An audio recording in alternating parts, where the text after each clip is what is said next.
क्या सचमुच पृथ्वी शेषनाग पर विराजमान है? आपको ये मजाक लग रहा होगा, पर ये बात बिल्कुल सच है। हमारे सनातन धर्म के हिसाब से ग्रंथों में ये साफ साफ लिखा हुआ है कि पृथ्वी शेषनाग के फनों पर विराजमान है। बस उसके लिए ये 3 बातें समझ लीजिए। पहली बात तो ये, हमारे ग्रंथों के हिसाब से पृथ्वी इस पूरे प्लैनेट को नहीं, बल्कि सिर्फ इस भूभाग को कहा गया है, यानी जहाँ पर मिट्टी है और यहाँ पर शेषनाग विराजमान है, यानी कि ऐसे।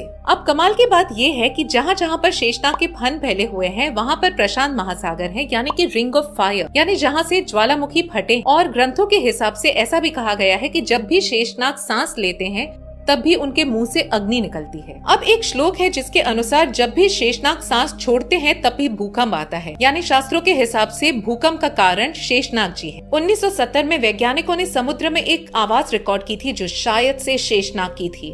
उसकी गूंज 5000 किलोमीटर तक गई थी। क्या